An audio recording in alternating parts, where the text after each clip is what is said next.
Kalau terangkan. Pemaknaan orang hakikat itu beda dengan pemaknaan orang syariat dalam banyak hal. Terutama orang syariat itu biasanya dangkal sekali dalam memaknai hakikat. Misalnya ini contoh yang kalau contohnya yang mudah-mudah dulu. Kullu syai'in halikun illa wajhah. Kita kalau maknani itu yang standar ya, kullu syai'in di sekabiane perkara itu halikun mesti rusak. Illa wajhahu kecuali zate Allah. Tentu persepsi umum atau di kitab-kitab syariat, entah itu Syarah, Jalalain atau Sawi atau kitab apa saja, pokoknya kitab syariat. Mesti gambarannya itu kiamat, bumi dan langit hancur. Semuanya hancur dan tentu yang tidak hancur hanya Allah Subhanahu wa ta'ala. Begitu juga makna-makna yang lain tentang al-jannah, tentang an-nar, tentang mizan, tentang hisab, tentang macam-macam. Itu pemaknaan syariat. Ya jannah itu nanti, nar juga nanti, hisab juga apa? Kenapa pemaknaan gini ini menjadi jauh dari Tuhan dan menjadi, saya katakan tadi, dangkal. Mergi ngeten logikanya ngeten. Ya logikanya ngeten. Teng kitab hikam ini pula itu ada istilah lau asyraka laka nurul yakin, sebagian nurul basirah la ra'aital akhirata aqraba ilaika min antar takhila ilaika. Dan itu tak ulang-ulang, tidak mudi-mudi tak ulang. Andaikan cara iman sampean itu punya nurul basirah, punya mata hati. Jadi ku iman diwujudillah. Iman bahwa yang wujud itu Allah, yang wujud hakiki itu apa? La ra'aital akhirata aqraba ilaika. Kamu akan melihat akhirat itu dekat sekali. Tidak usah kamu menuju akhirat. Kalau akhirat misalnya saya nanti nunggu mati itu kan kesuwen. Misalnya mata itu sudah engkas. Tapi kok ngenteni ning alam barzah, alam kuburan. Ngenteni akhiratnya, ngenteni barang-barang ruhin dan sebagainya kan napa kesu? Dan saya kalau ingin mendapat nikmat surga itu nanti juga kesuwen. Kalau saya takut neraka nanti juga nopo. Ilmu yang dipakai orang hakikat itu begini misalnya. Surga itu kan bukti ridho Allah. Nggih, surga itu bukti ridho Allah. Jika penuh kenyamanan, karena penuh ridhanya Allah mesti penuh nopo? Kenyamanan. Neraka itu simbol atau bukti suhtullah. Tentu segalanya tidak nyaman karena ada Kalau masalah surga itu ridho Allah dan neraka itu suhtullah.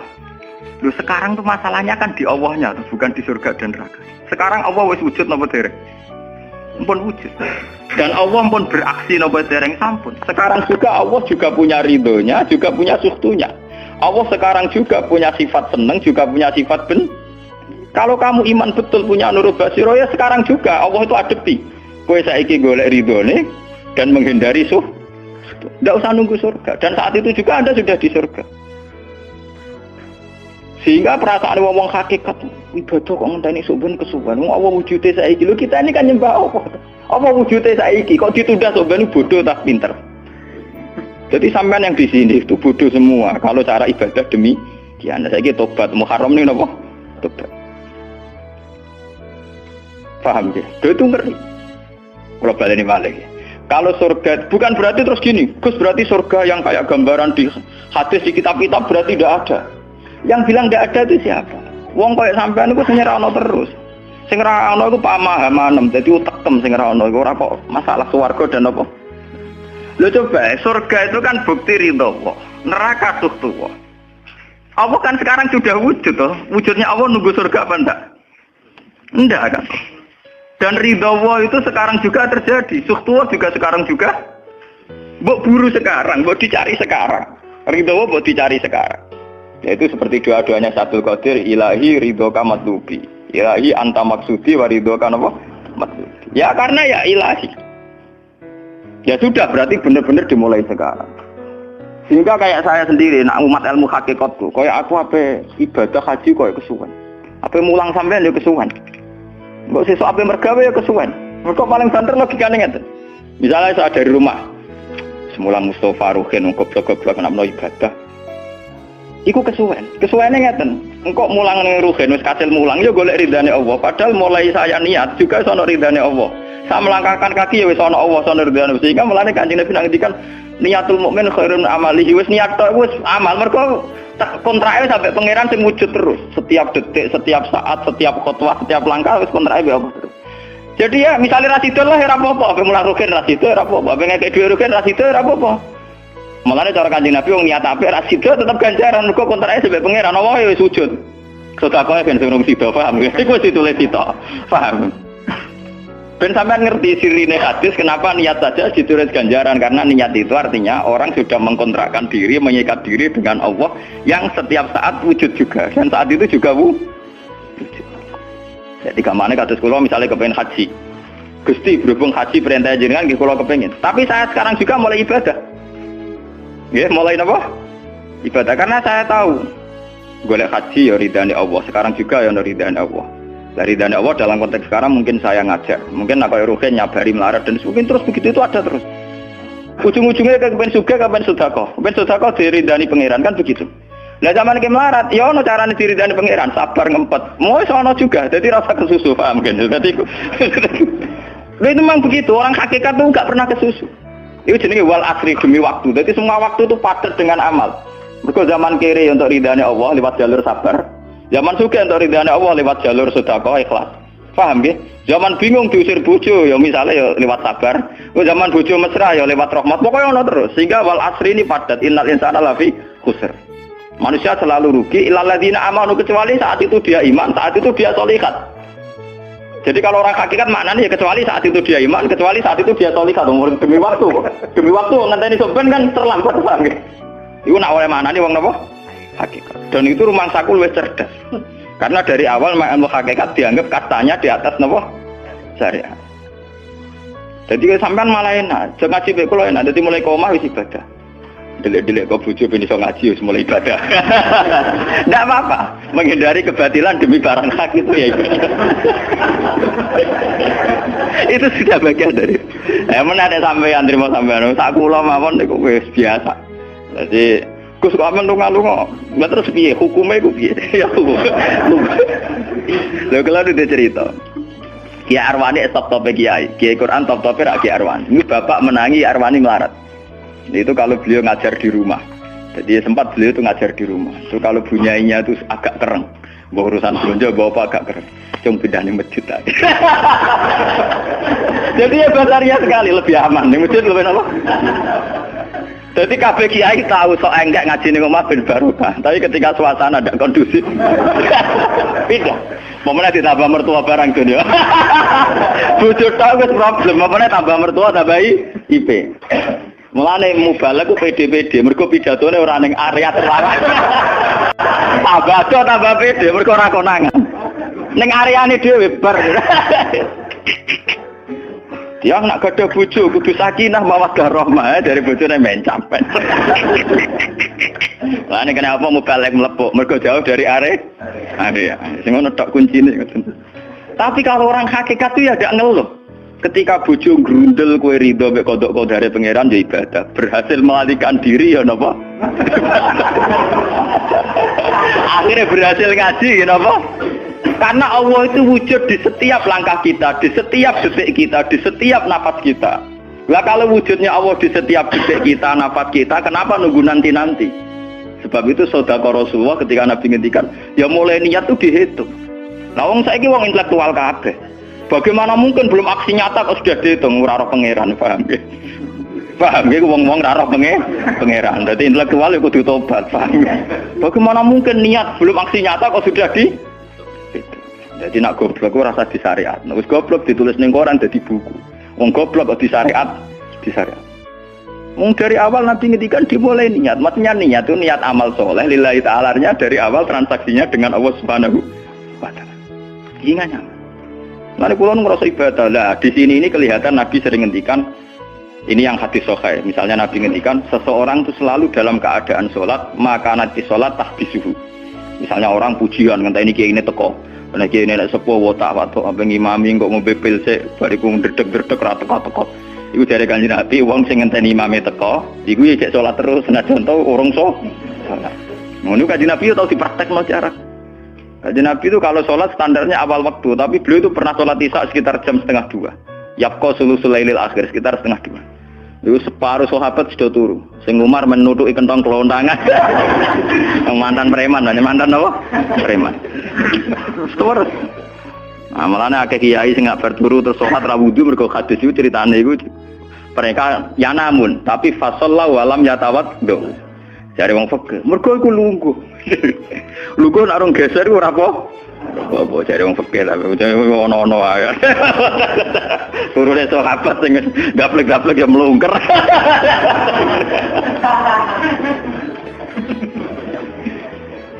Nek Nabi rawuh santai. Kenapa kalian masih menunggu, Jar? Ya karena nunggu sholat engkau ya Rasulullah. Kamu mulai tadi juga sudah sholat. Karena sampean menunggu demi apa? Sholat. Biasanya kita dicatat sedelok.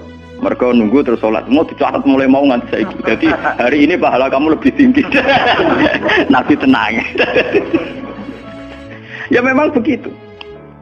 Sehingga kalau wal asri innal insana lafi khusrin, demi waktu itu tidak ada ruginya. Misalnya saya juga pernah melarat. Rugen ya tahu melarat nganti saiki misalnya. Artinya saat kita melarat kan duwe niat, aku nak sugih pe sedekah, aku nak alim pe mulang. Niat dihitung ganjaran. Ketika kamu real, yang sekarang real kan ngadepi kekerean terus kowe sabar ya ibadah. Jika ora kemrungsung aku ibadah ngenteni sugih. Begitu juga yang ingin haji. Ditakdir apa haji, tapi ketika dia ingin sudah ditulis ganjaran, meskipun takdirnya dia tidak sempat haji sampai mati. Tapi per detik dia tetap berdialek dengan Tuhan. Bertransaksi dengan Tuhan. Jadi disebut Quran yastarun. Yastarun itu transaksi. Inna washtara minal mu'minina anfusahum wa amwalahum bi anna lahumul jannah. Allah Ta'ala itu membeli diri kita. Diri kita itu kata Nabi ini sing asli dawuh Nabi, ora dawuh mubalek lho ini. Ngeling-eling, ini ilmunya ulama bukan mubalek, harus dicatat. Nabi itu ngitung ibadah. Itu dimulai dari diri kita. Ngendikane pangeran inna washtara minal mu'minina anfusahum. Allah membeli diri kamu. Diri kamu itu ya organ kamu, sel-sel yang ada di kamu, saraf-saraf kamu, semua yang ada di tubuh kita. Karena apa? Dalam desain Tuhan dan rencana Tuhan, pikirannya pangeran kemana madon di bathuk ya gue sujud, duwe lesan ya gue mulang, mertua duwe lesan ya gue ngandani mantu ya gue takzim mertua. Pokoknya dalam desain Tuhan begitu. Sehingga semua organ tubuh itu desainnya untuk taat, desainnya untuk apa? Taat. Ya desainnya untuk taat. Sehingga ketika taat itu belum nyata dan orang itu niat sudah dihitung. Apalagi setelah nyata dia melakukan, potensinya saja baru potensi sudah dihitung. Makanya ketika Nabi, ini yang hadis sahih, suatu saat Nabi itu ditamu melarat-melarat. Wes melarat ngenes deh. Kok ditonggo sugih lomo ngenes deh. Wes melarat ditonggo napa? Sugih. Terus matur ya Rasulullah, zahaba ahli dusur bil ambal. Tiang-tiang sugih niku nak moro putih-putih kok nggawa donya gelem sedekah. Yusalluna kama nusolli wa yasumuna kama nasum. Wes ngoten piyambake nggih salat nggih poso. Posone nggih kados kita, salate kados kita. Tapi wa tasaddaquna bi fuduli amalihim. Tapi mereka punya kelebihan iso napa sedekah. Jadi kamane wong melarat iki ngenes. Duwe rival soleh ditandingnya angel. Mergo salate padha. Mulane wong melarat tuh seneng nek wong sugih ra poso. Oh unggul aku. Wong soleh melarat nek disaiki soleh juga ya gak trimo. Pak matane wong terus. Lha iku zaman Nabi ora trimo. Dadi kan terus sowan Kanjeng Nabi. Kanjeng Nabi kula ditonggo saleh, salate kados kita, pasane kados kita, cuma wa tasaddaquna bi buduli amal. Mereka keunggulannya bisa sedekah menjadi duit. Sekarang Kanjeng Nabi itu ngendikan apa perlu ala adlukum, apa perlu kamu saya tunjukkan sesuatu yang kamu bisa sedekah dengan yang kamu miliki. Ya Rasulullah. Itu pertama yang dihitung Nabi itu fi kulli sulama minan nas sedekah. Setiap sel atau organ atau ros-rosan manusia itu dihitung apa? Sedekah. Itu kan luar biasa. Jadi yang dihitung itu yang fisik, anfusahum, fisik kita ini sedekah. Lalu itu yang paham itu orang-orang hakikat. Yang paham itu orang-orang apa? Hakikat. Orang hakikat ini cerita ilmu kelas tinggi ini, tapi tak terang lebih lucu ben paham. Sistem wujud kita, kasus ini bahak wujud. Saya itu dalam penanggalan orang tua saya itu lahir 1970. Makanya tahun baru Muharram ini bagi saya spesial karena saya pas umur 40. Nak waras, nak ora waras ya diparingi waras. Kiai ini ra waras sampean malah kaya apa?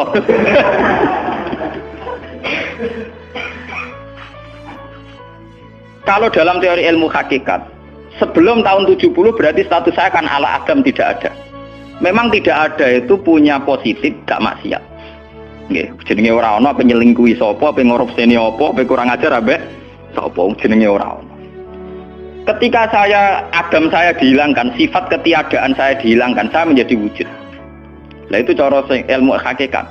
Nikmat tertinggi itu nikmatul ijaz. Nikmat wujud itu nikmat tertinggi. Dengan kamu wujud, maka kita punya mata, punya hati, punya telinga.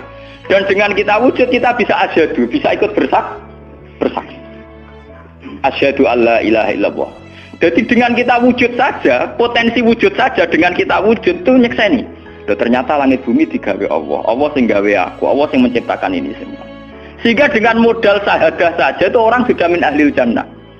Andai kan orang tuh maksiat seumur-umur tapi pernah baca la ilaha illallah tetap dakhalal jannah. Mbok digodhok kaya apa ning neraka suwe tetap dakhalal jannah. Mergo momonin rokok selawase pangeran ya ana salahe. Iku mau ngiral hadis qudsi, sak bedik-bedike wong misale umure 100 tahun maksiate ra 100 tahun. Lah kok disiksa luwih 100 tahun ra pangeran napa lho? Dolim. Mulane pangeran nyiksa ya ana batese wong maksiate wong ya ana batese. Tapi diwalik iki ngoten, ketika ana wong taat mulai bayu taat nganti mate, dilebokno pangeran swarga. Kowe ros bab mlebu swarga. Jare wong iku nggih ngertos Gusti mriki kula taat ra maksiat sak umur-umur. Iya, tapi ini swarga 80 tahun wae ngitu atem mau 80 tahun riang. Waduh. Ya nak maksiat iku 80 tahun, nerakane 80 tahun ae, tapi nak taat 80 tahun kok swargane ya 80 tahun. Yo kene neraka ae, nak engko bar 80 tahun tak pindah ning neraka wong taat 80 tahun. Mboten Gusti pendapat kula ralat, kula mlebu swarga krana fadhole jenengan. Lah anak iku abadi fadholku. Menawa kena apa wong ning swarga kok abadi, mergo fadhole Allah. Mulane Kanjeng Nabi ngendikan, tidak akan kalian masuk surga karena amal kalian. Tapi kamu masuk surga karena fadlnya Allah. Ada sahabat yang tanya, wala anta ya Rasulullah. Juga tidak engkau ya Rasulullah. Wala ana. Saya sendiri tidak akan masuk surga karena amal saya. Kecuali dikasih rahmat Allah. Orang Mu'tazilah, orang ahli sunnah yang orang-orang syariat berdebat kusir tentang masalah bagaimana mungkin masuk surga tanpa ngamal. Modal fadlnya pengen. Tapi orang hakikat cara baca jelas. Nak krono ngamal ada durasinya. Ada apa? Durasinya. Dan itu batas amal kita 80 tahun. 80 tahunnya Mustafa umat soleh ya lagi. Ya tahu puber, tahu nakal, tahu kedonyan, meh mate tua ini terus ya malah mau birang tahun, paham no? Wes ngono cek kumat-kumatan ora stabil. Nyatane ora ana cerita ning swarga, pas saat kok swarga, eling ra stabil dak kon neraka kan ya mboten enten. Ya ora dikocok mbek pangeran ya ora dikocok. Lah, di sini ini orang hakikat lebih benar. Kenapa di surga selawase? Mergo mlebu swarga krana fadhole Allah. Sementara fadhole Allah abadal selamanya. Paham ya? Jadi orang hakikat itu cara baca gampang. Nah, kalau begitu, organ tubuh kita ini dengan sendirinya sudah ibadah karena dengan wujud kita bersaksi. Mulane Kanjeng Nabi bersaksi terus. Lho nak wong soleh-soleh pas-pasan kok sampean eling pangeran kan pendak salat, pendak tawaf. Nak Kanjeng Nabi mboten. Kanjeng Nabi semua organ tubuhnya iso dijak eling pangeran. Perkara mangan iki barang sepele bedine naman. Nabi baca bismillahirrahmanirrahim. Setelah makan ya baca alhamdulillah. Mau ke WC itu Nabi juga baca bismillah. Setelah dari WC sesuatu yang biasa, Nabi juga bilang alhamdulillahilladzi azhabanil adza wa afani. Semua sistem tubuh kita butuh makan, baca bismillah juga ibadah. Kita butuh berak nanti bisa membuang al-adza, piloro. Itu juga nanti dihitung oleh Nabi alhamdulillahilladzi azhabanil adza wa afani. Sehingga semua proses tubuh yang ada pada Rasulullah semuanya menjadi apa? Ibadah. Nah, makanya Nabi ngitung, makanya sama ndak usah ngeluh dengan fisik yang sekarang ndak usah ngeluh. Nak kowe ganteng ya syukur paling ganteng, nak elek alhamdulillah potensi zina rendah. Mergo ora ono sing minat. Paham nggih? Nah jabat ya sing syukur mergo iso amar ma'ruf nahi mungkar lebih luas. Nah ora jabat berarti tidak ada kemungkinan korupsi. Berarti semua harus kita syukuri. Atus kula nu kiye cilik ya syukur, kiye gedhe syukur, sok ben bubar nggih syukur mawon. Pokoke kula niku wis ndonga mbek pangeran, angger pangerane ora sing bubar wonten kula santai mawon. Terus Nabi menyebut lagi. Yang disebut Nabi itu hal-hal kecil. Wa imatatul azza min at-tariq sedekah. Kowe kono kotoran atau ada duri atau apa yang mengganggu di jalan, kamu singkirkan juga napa? Ibadah. Lah itu yang luar biasa Nabi akhirnya ngendikan wa fi buti ahadikum shadaqatun. Bahkan kamu menggauli istri kamu itu juga ibadah. Padahal suatu yang seks, yang pornografi, yang biologis, Nabi juga nyebut wa fi buti ahadikum shadaqah. Dalam organ buduk kamu itu juga sedekah. Sampai sahabat ada yang tanya, ayati ahaduna syahwatahu wa huwa lahu ajrun. Bagaimana mungkin ya Rasulullah orang mendatangi syahwatnya kemudian dia dapat pahala? Wong urusan syahwat masa untuk ganjaran ya Rasulullah. Tapi apa kata Nabi? Alaisa lawadhu'aha fi haramin akana alaihi wisrun. Nah, dekne salah letak iku kan ya dosa. Mulane bojomu sok ben kabeh, masuk elek-elek lah sok ben ahli swarga kabeh. Mergo piye wong lanang ora iso zina nak bar dikeki sing wedok, paham. Minimal ada durasi sekian jam dekne ora kuat zina. Dan itu prestasinya sing wedok. Makane jare Nabi ku api-api wong wedok sing lanang mari doyan terus. Berarti diterusno gen elek-elek wong wedok. Repot. Nabi itu, lu bukan apa-apa karena Nabi ngertine Nabi lho, kawin itu ya tarku zina. Kawin model saiki ra engke-engkean, ngertine Nabi nek jenenge nikah ya aghdulil basar wa ahsanulil farj. Istilah aslinya Nabi tentang nikah itu aghdulil basar wa ahsanul farj itu. Saiki ono istilah sing macam-macam. Bentuk keluarga sakinah mawaddah rahmah. Engko sok ben anak tuwa ben anak ana sing rumah, pakaian teori. Sing ora anak kowe nganti tuwek sapa? Sing ora anak soleh sapa? Malah do arep-arep matine bapak ya pirang. Wong suka kakean teori, suka kakean apa? Nah dia anak kan enak, anak tuwek terus sing rumah. Wong kowe zaman sugih ora wali wong tuamu, paling nasib pun ndak ra ngono iku padha. Lah nampil. Paham ya? Niki ben sampean ngertos. Dengan teori ini, maka surga dan neraka dihitung seperti ilmu hakikat tadi. Paham ya? Jadi ridho Allah itu sudah ada sekarang dan itu nanti dijelmakan surga. Suhtullah sudah ada sekarang tapi nanti dijelmakan neraka. Tapi masalahnya Allah itu wujud mulai sekarang, mulai zaman azali sampai sekarang wujud. Kalau Allah itu wujudnya sekarang, tentu ada ridhonya juga sekarang, ada suhtunya juga sekarang. Jadi kalau nunggu nanti terlambat. Nah itu orang hakikat bilang, lau asyraka laka nurul basirati la ra'aital akhirata aqraba ilaika min antar takhila ilaiha. Andai kan nur basirah kamu kuat, tentu melihat akhirat ya sekarang. Maksudnya melihat suhtuwah ya sekarang, melihat ridho Allah ya apa? Sekarang enggak usah nanti. Jadi, akhirnya kita nyaman. Mulanya orang sahabat ketika dia di Azerbaijan ditanya, apa kamu tidak kangen Mekah? Wong kamu orang Mekah asli. Sekarang futuhat, Mekah sudah milik orang Islam. Kenapa kamu tidak kembali ke Mekah? Dia jawabnya enak. Aku kalau di Mekah paling banter ibadahku tawaf. Iku ya golek ridane pangeran. Aku ning kene nyebarno Islam, ya golek ridane. Aku ning kene wae. Jika orang-orang hakikat itu ibadah itu per detik per menit, tidak terikat oleh ruang dan waktu. Tapi kalau orang-orang syariat memang gitu. Ruang sana sholat itu naik ning masjid. Tapi Allah tahu betul, kamu yang sekarang sholat di masjid itu akumulasi dari sistem organ tubuh. Sing disebut fikuli sulama menanas sudah. Kowe iso tok masjid itu mergo sikilem normal, ora stroke. Kowe iso mlaku mergo bar mangan. Berarti sing dadekno kowe ning masjid apa? Sistem perut kamu normal sehingga ada energi. Sistem kaki kamu normal sehingga bisa jalan ke masjid. Sistem apa saja normal. Dan itu hebatnya Rasul. Makanya Nabi pertama jawab, dalam sistem tubuh kamu minanas sudah. Jadi sebetulnya dengan ikut namulan kula nu nganggep sampeyan niku ya ora wong sepele.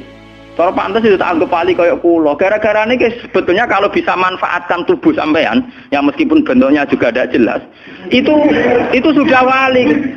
Cuma tingkat syahadah Anda terhadap Allah ini yang rendah sehingga sawangane ya mau onggokan daging sing kluyar-kluyur ngono wae, paham nggih. Iku ora kasuse sampeyan ora kasus kula, paham nggih. Paham? Itu kasus yang sampean alami, tidak kasus saya. Nah, aku ora melok-melok, paham ya? Aku aja sampai jadi kawula sing model ngoten naudzubillah min syarri napa? Dalik. Jadi yang sekarang kelihatan kita sholat di masjid, kita tawaf di Ka'bah, kita wukuf di Arafah, itu akumulasi dari sekian puluh tahun, dari sekian sistem saraf kita, kesempatan nikmatnya Allah yang luar biasa. Sehingga harusnya terhitung mulai itu, paham ya? Terhitung mulai. Sehingga dimulai desain kaki juga nanti ibadah karena khotwatin yaktuha ilal masajid, langkah sing moro masjid ya dadekno ibadah dan sebagainya. Jika orang-orang sufi itu zaman di rumah ya nyaman ibadah, nanti ketika di masjid dia nyaman ibadah, ketika di Ka'bah dia nyaman ibadah, keluar dari Ka'bah lagi ya ibadah. Orang malah bar haji ibadah enak ya ning Ka'bah, ning Jawa ora enak kabeh. Lha apa pangerane ganti? Utek kok elek. Apa pangerane apa? Pangeran sing ning Ka'bah mek sing dibidukan iku padha, paham nggih? Oh, padha. Jadi nek malah ngono malah membeda-bedakan. Jadi sampai soal memang kita secara syariat harus ke Mekah haji. Tapi setelah di Mekah ya pangerane Ka'bah ya Allah ning Indonesia nggih napa? Allah ini sama ibadah sama nyamannya. Cuma memang nggak mungkin secara syariat kaji kok ngubungi langgar berdua ini kurang. Ya sudah gitu. Engko kenaan panitiane dikomersialno. Utek elek mesti dikomersial. Paham ya? Makanya kata hikam, nikmat tertinggi itu nikmatul ijad. Dengan kita wujud saja. Jadi Adam itu membelenggu. Tidak ada itu dadekno kita ora iso bersak. Tapi dengan kita wujud, kita iso melok nyekseni kekuasaane Allah. Sebuah piye bentuke, sebuah piye kadare dengan kita wujud melok nyekseni kekuasaane Allah. Dan itu sing disebut walladzina amanu wa amilus sholihat, saterusé ulaika humus siddiqun wasyuhada'u inda rabbihim.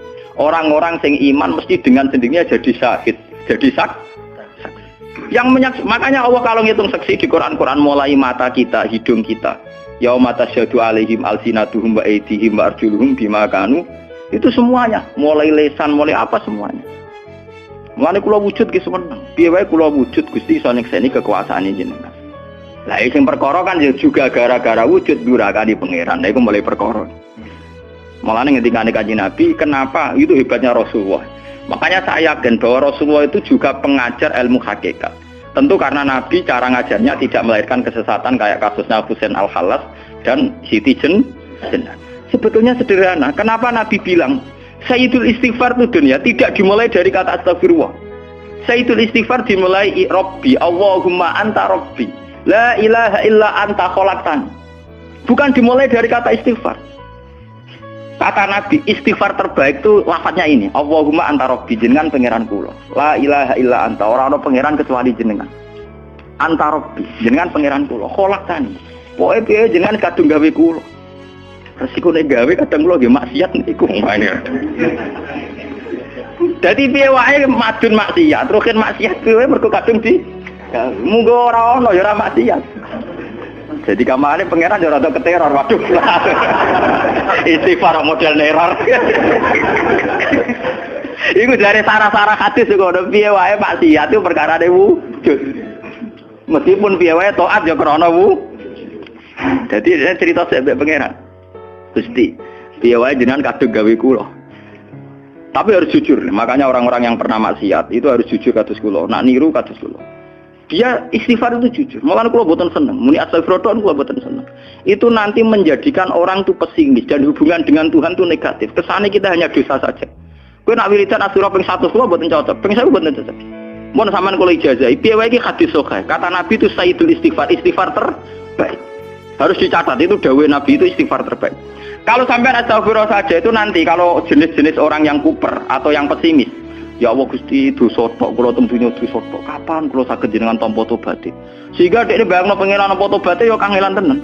Terus dekne oleh istighfar nganti nangis sing sawangane wujude dekne penting. Padahal ya ora penting blas. Tapi kalau yang diajarkan Nabi ndak, cara ngendikan gini. Anta Rabbi la ilaha illa anta khalaqtani wa ana abduka, kula tetep kawulane jenengan. Wa ana ala ahdika wa ahdika mastata'tu, selagi kula mampu kepingine kula enggak anut perintah jenengan. Dan yang saya paling tertarik itu kata gini, Abu ulaka binikmatika alayya. Cek gendo kaya apa Gusti kula urip teng donya. Cek kula gendo cek napa, kula tetep urip nggawa nikmate jenengan. Jadi tetap melihat positifnya dulu. Misalnya kowe tahu mateni wong, tahu zina, tahu maksiat apa saja. Piye wae kowe wujud. Nak kowe wujud tahu mateni wong, yo iso dosa nyelametno nyawane wong. Kaya kasus Sayyidina Umar. Ya Rasulullah, sebagaimana zaman saya kafir banyak merugikan orang Islam, saya bersumpah setelah saya Islam akan banyak merugikan orang kafir. Begitu juga Khalid bin Walid. Ya Rasulullah, saya banyak membunuh orang mukmin, tapi saya bersumpah setelah saya Islam akan banyak bunuh orang kafir. Begitu juga sahabat-sahabat dulu. Artinya dengan kita wujud, potensi kita saat dosa itu ya iso apik. Jika darang ngendikan Abu laka binikmatika alayya. Piye mawon Gusti kula sowan jenengan tetep nggawa nikmate jenengan. Lho sowan jenengan dalam bahasa ilmu hakikat dimulai sekarang lho ya. Jangan salah paham nanti akhirat, oke. Lho imang kan bahasa ilmu hakikat tuh dimulai sekarang juga. Pengiran wujude saiki pontene sampeyan blok paham. Lho sowan pengiran saiki paham nggih. Eling-eling iki bakas ilmu hakikat. Aja medun kelas lho niki wis bakas hakikat. Mudene mursid. Maksudnya ben gede-gedeke tambah tok aras, paham.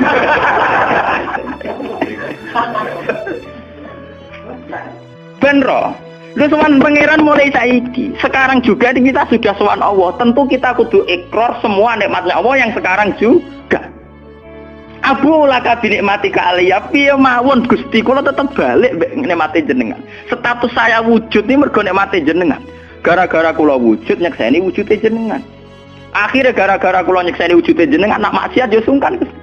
Wa abu laka bidzamti faghfirli nak pas kula dosa ke jenengan sepuro mergo kula nu salah. Wong wis wujud kok durakani jenengan tapi kudu jenengan sepuro faghfirli. Fa innahu la yaghfiru dzunuba illa anta. Sing saged nyepuro dosa namung jenengan. Ora bakal awake dhewe disepuro ta ora penting. Lah kadang orang itu cara berpikir di sepuro ta ora ya, nah di sepuro mlebu neraka. Nah di sepuro mlebu swarga iku goblok. Enggak ada nabi ngajarkan gitu. Nabi hanya ngajarkan fa innahu la yaghfiru dzunuba illa anta. Yang hanya bisa mengampuni hanya engkau titik. Sudah ke awakmu ora usah bakas ora penting ora penting mun ngandel. Kenapa tidak penting? Karena tadi dimulai la ilaha illa anta, tidak ada wujud hakiki kecuali jenengan. Saya akan pernah menerangkan di sini. La ilaha illallah itu maknanya orang ada wujud hakiki kecuali Allah. Maknanya kan sederhana gampang. Langit dan bumi itu pernah tidak ada. Berarti berstatus adam. Agame langit bumi dimusnahkan oleh Allah dengan langit bumi diwujudkan. Setelah langit bumi diwujudkan juga wujud dalam keadaan rentan. Wujud sing ora hakiki, wujud sing dalam keadaan batil. Karena setelah wujud itu dilenyap. Berarti zaman Adam ya Adam sing iso diwujudkan, zaman wujud ya wujud sing iso diadamkan. Lah wujud sing ngene iki tanpa eksistensi, tanpa napa? Eksistensi. Lho bahak saiki wujud, tapi ora roh matine kapan? Ora iso ngatur awake dhewe. Zaman aku wujud ya ora karepku dhewe, engko aku mati kapan ya ora karepku dhewe. Lho wujud model apa ngene? Iku wujud-wujudan. Madun zaman rong wujud ya ora karepe dhewe, berwujud ya ora karepe dhewe. Matine kapan ya ora roh, nasibe piye ya ora roh. Lu wujud ora roh awake dhewe lagi jenenge wujud-wujud sing rentang. Lah wujud sing rentang disebut wujud imkan. Sing Allah wajibil. Lah nek berhubung kita rentan ya sudah. Lah iku sing dimaksud wong hajat kullu shay'in halikun ila wajh. Hakikate liyane Allah saiki lah wis rusak. Mergo wujud kok ora iso ngurusi awake dhewe wujud rusak ta wujud tenanan. Wujud sing rusak. Wong wujud ora iso ngurusi awake dhewe, ora iso ngurusi eksistensine. Lah berhubung wujud ngene iki wujud iso diadamno, sangka Adam diwujudno jare wong hakikate liyane Allah ora ana kabeh. Maksudnya ora ana kabeh wong kowe wujud-wujud dhewe ora iso nentono awakmu. Zaman wujud ora melok-melok, zaman mate ora melok-melok, swarga neraka ya ora melok-melok. Lah nek ngono mulane nek ape mati ora ana hadis ngajar Gusti kula lebokno swarga. Kon muni Allah. Nah, cuma kadang kita ini ngati kita aja langit tapi swarga ta neraka. Ya men ngono dipikir. Enggak ada ajaran Nabi mangkana akhiru kalamihi Allah dakhalal jannah. Allah saja atau la ilaha saja orang bakal sawah, paham ya? Mulane kula yakin saya nanti mati itu dalam kemegahan. Mergo aku naudzubillah tenan sampai aku mati bakal sawah. Anak kula seneng tak kandhani bojo kula. Pokoke sampe nak mati ngene lho, Dik. Soale mati nek saya dipendem. Nah, jenengan kan niku lho Gus. Santrine akeh ora dikandani, ora usah dikandani. Akhir bulan berikutnya ngaji prei kiris mati hebat.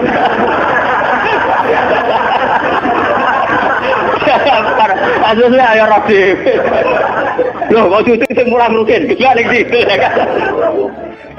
Gampang kok repot. Senengane kok napa? Karena orang hakikat itu tahu wujud yang sekarang itu wujud yang halik, wujud yang rusak. Karena untuk mempertahankan wujudnya sendiri tidak bisa.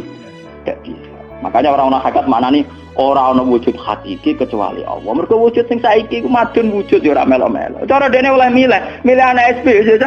Lha apa milih anak bapak sing ora mari sidonya. Misale sing santri ya milih dadi anak iki terkenal toh. Lha apa milih anak iki musala penceng. Milih bapake wel ora iso. Padahal kok kecewa iso, lha kurang ajare kan. Wong milih ra iso kok iso kecewa. Kudune ditampa apa. Ora iso.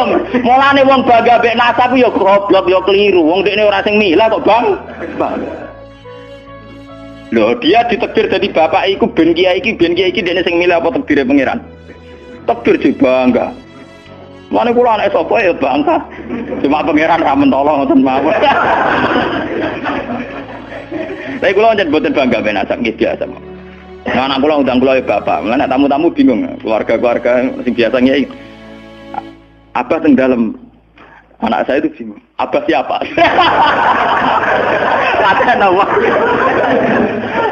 Semua angking biasanya nang Mas kula awam cekek. Anak kula ngundang ibu bapak soalnya awaman nonton makmun. Wong wujud ra hakiki ae. Kullu shay'in halikun illa wajhah. Ini ben ngertos. Lah dengan demikian, makanya itu. Kemudian langit dan bumi ngendikane kitab niki, langit dan bumi kabeh ku nggo kebutuhan jisime manusa. Lah jisime manusa iki sing ngebeg-ngebegi langit mbek bumi. Nak rohanine wis sampe pengen. Maksudnya ngeten ngebeg-ngebegi langit bumi. Saiki ana bank pirang-pirang ngebeg-ngebegi gedung, iku yo gara-gara wong ndak buta utang barang. Ruhe sampean ra buta utang. Akhirnya Allah gawe buah-buahan, mergo manusa didesain duwe weteng. Paham nggih? Allah gawe bensin, mergo manusa tengane keluyuran nggo mobil. Pokoke pangeran nuruti jisime manusa repot. Napa? Gara-gara wong mangan tanduran, mangan buah-buahan Allah kudu gawe udan, gawe bumi subur, bariku gawe selam, gawe bensin ruwetan. Mulane dari ilmu hikam jisine ngel-ngelo pangeran. Jisime manusa ngel-ngelo pangeran. Mulane dari hikam innama wasi akal kaunu min haitsu jismaniyatuka. Sing amen urusan ke donya asline jisime. Ya saiki ayo pangeran gawe apa ya? Gawe buah-buahan go manusa. Tapi konsekuensi dari pangeran gawe buah-buahan kudu gawe udan. Mergo wit iku iso urip nek wonten apa? Udan. Lah go ngalir udan kudu Allah gawe sungai. Dadi kerepotan ngurusi jisime manusa napa? Repot. Sebab itu mungkin sekali sebelum ada langit dan bumi, roh manusia sudah diciptakan mungkin karena tentu roh ini tidak butuh elemen sing jenenge langit dan bumi. Mergo alam roh tentu tidak butuh itu semua. Lalu ketika Al-Quran nak jisim itu cek mintinin. Ya nak jisim sampeyan. Khalaqnal insana itu cek min solsolin khama'im masdun to mintinin, sangka lemah. Tapi kalau roh istilah Tuhan wa nafaqtu fihi mir ruhi, ya istilah Quran mir ruhi. Mulane roh di misteri Tuhan sampai somben. Wa salunaka anir ruh ya kulir ruhu min amri rabbi. Kalau jisim jelas masih minatin. Tapi kalau roh min amri rabbi karena istilah Quran wa nafaqtu fihi miruh. Manusa iku ruhe kok aku ya. Ya cuma sing nerangno Kanjeng Nabi ora dadi aliran sesat. Barang sing nerangno Husain Al-Khalat Siti Jenar dadi kasus. Tapi ilmu hakikat ini harus saya jelaskan dan sampean enggak perlu salah paham. Karena memang enggak paham, salah paham ora beda paham. Paham. Loh saya sering ngomong sama yang ngaji saya, Anda boleh berdebat dengan saya, sarannya salah paham.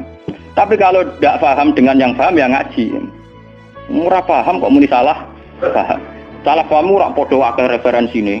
Ngajine padha akeh ngalime udah-udi. Terus debat salah paham macam napa? Ngalime ra bandeng. Gus kula kados mboten cocok mbek dawuh jenengan. Mungkin nek eling kula ngeten. Tak takoki lah entuk ilmu ngono sing mbok bantah ilmu sapa iki keng jenengan ya wis lareni. Malah mriki disebut innama wasi akal kaunu min haitsu jismaniyatuka, yang berhubungan dengan alam itu jismaniyatuka, tapi walam yasaka min haitsu subutu ruha niyatika. Alam ini tidak bisa memuat kamu dari segi roh kamu. Dari segi roh. Dong biyen sampean tak critani, nek kepengin ora pati maksiat teman-teman. Misalnya sing seneng wong wedok ya ora nganti dina, sing seneng nyabu ya ora nganti ngombe, sing seneng mateni wong ya ora usah kekerasan. Alam roh itu mudah sekali taat. Kowe nak seneng cawe wedok, guyu-guyu ning kamar wis nikmat. Dadi alam roh selerane sederhana. Pangeran sik pinter gawe wong kok ayune ngono. Ya seneng wis. Di alam jasad kurang ajar, nak ra ngloni ra lega. Perkara. Bola-balik separi zina tenan iki alam jasad. Alam roh bodorane gampang, dicatu-atu gampang. Wis guyu-guyu kok pengen tadi roh kene bocor di sini cukup. Mulane dari Kanjeng Nabi, alam roh ku alam sing dijatuhake ku gampang. Mergo dekne robbaniyun, bersifat robbani, ketuhanan. Gampang sekali. Sumari kurang ngajar tuh alam jis. Gampang. Wis sampe tak critani iki ape bisnis ning Jakarta apa ning Malaysia. Wadah nek ning kono kuli bangunan. Iku sedurunge entuk dhuwit. Nah alam roh wis seneng. Cita-cita kepengine Malaysia nggo dhuwit akeh, badhe akeh tuku sepeda motor, rabi bunga desa lu seneng. Jadi alam roh gampang syukur. Gue dhewe ora entuk apa-apa wis. Tapi nak alam biasa tuh kurang ajar tenan. Mun ora entuk duit tenan yo ngrumu tenan. Rabi ro ngeloni tenan yo ora lega tenan. Alam biasa tuh ngel-ngel wong. Paham nggih? Mulane jarene wong hikamu alam jasadmu sing rusak kuwi ya alam napa? Lalu kalau alhamdulillah, ulama itu yang waras, itu yang kuat rohaninya, dibanding jasmani. Malah kata sekolah ini kumpul tiang jenje, dewan jenje. Kalau lo dewan kita, lo biasa dalu-dalu teng terminal Solo, mulai rawong macam-macam, mulai wong nakal, wong lagi santai. Ya kalau pikirannya sederhana, ini gue cara syariat wong nakal. Tapi kalau perlu takok, kenapa jenengan gawe ini? Nah, mana gue jenengan takok, kalau gawe gunanya apa ya podo jelas itu. Mana wiridan paling mati, subhanallah maha suci jenengan. Kowe ora usah takok kenapa wong gawe lonte, gawe wong nakal, gawe malih. Lah kok ora takok tengeran kowe napa gawe kowe ora jelas. Fungsine ya ora jelas.